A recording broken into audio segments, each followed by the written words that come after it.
Cependant, l'armée arabe ne va pas tarder à revenir.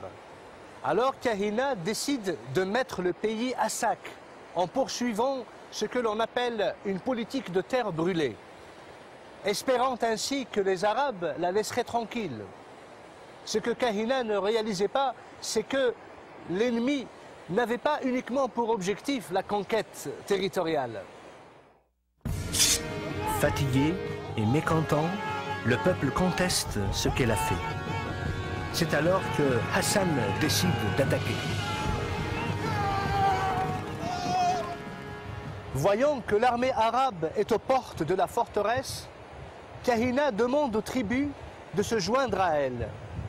Mais elle ne jouit plus autant du soutien de ses alliés. Et bon nombre de tribus refusent de s'unir à elle. La reine résiste pendant 2 semaines aux troupes qui attaquent la forteresse. Mais elle réalise qu'elle ne pourra pas tenir plus longtemps. Elle prend alors une décision. Elle ne veut plus que ses fidèles compagnons perdent leur vie pour une cause perdue. Voyant qu'ils sont à bout, elle leur demande de baisser les armes. Les guerriers berbères ne veulent pas se rendre et refusent que leur reine se sacrifie pour eux. Néanmoins, avec la même obstination qui l'a poussé à combattre les armées arabes pendant des années, d'abord aux côtés de son père, par la suite aux côtés de Kousseïla, et finalement seule, elle réalise et comprend la nécessité du sacrifice. Dihya quitte seule la forteresse au petit matin pour aller une dernière fois fouler le sol de son cher pays. Elle y trouve un puits pour y étancher sa soif.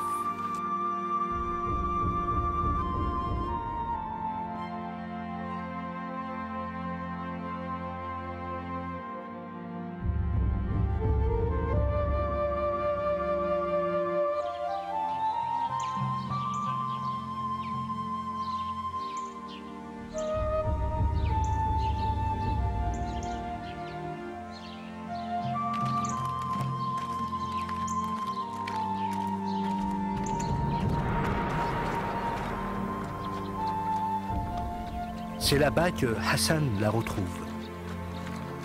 La Kahina, reine des Berbères, qu'il avait combattue plus farouchement que n'importe lequel de ses adversaires.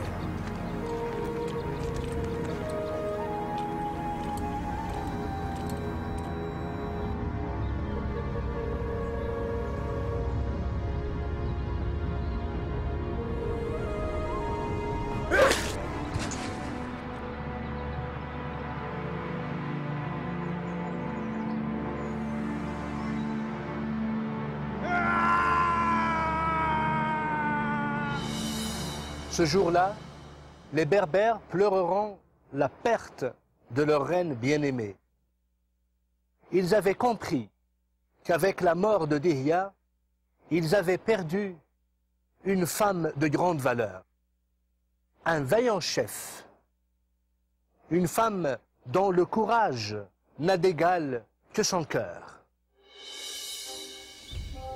La reine qui aura passé sa vie à lutter pour la liberté de son peuple, qui aura veillé des nuits entières à évaluer la menace qui venait de l'Est, pouvait maintenant se reposer en paix dans le sein de cette terre qu'elle avait tellement chérie, de ce pays qu'elle avait préféré à sa propre vie. Aujourd'hui, plus de 13 siècles après sa mort, Dihya sera toujours cité parmi les plus grands défenseurs de la liberté que les Berbères auront jamais connue.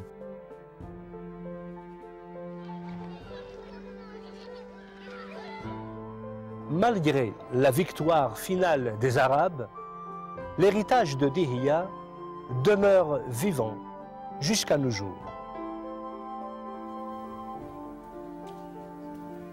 Héritage qui s'exprime par la survie même du peuple berbère. son désir persistant de maintenir son identité et sa culture.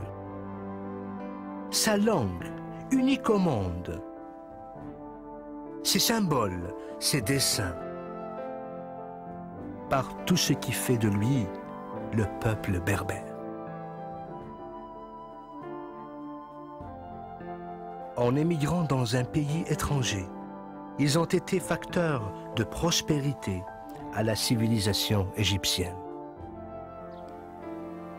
À travers la bravoure et les brillants stratagèmes de leur roi légendaire, ils ont survécu les terribles conséquences des guerres puniques, suivies de siècles de domination romaine. À la cause chrétienne, ils ont offert nombre de martyrs, sans pour autant abandonner leur foi. Sous la conduite d'une grande reine, ils se sont imposés comme un barrage de taille à l'envahisseur arabe. Kabyle, Chaoui, Mouzabite, Touareg, Chlah, Souss, Rifi, Chenois, Nfoussa, Djerbi, Zarawa, Sioui et Canari, que ce soit en Algérie, au Maroc, en Tunisie, en Libye et partout dans le Sahara d'Afrique, et même jusqu'aux îles Canaries. Les Berbères demeurent la preuve que les siècles et les millénaires ne pourront effacer une réalité primordiale.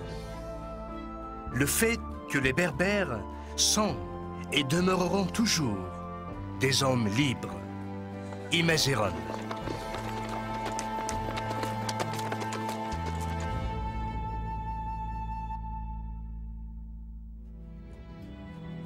Si vous avez aimé ce programme et de tels programmes et que vous voulez les voir par la suite, si vous avez des questions ou des commentaires à faire, écrivez-nous sur ce site que vous voyez sur votre petit écran et nous aurons le plaisir vraiment de vous répondre et de vous aider.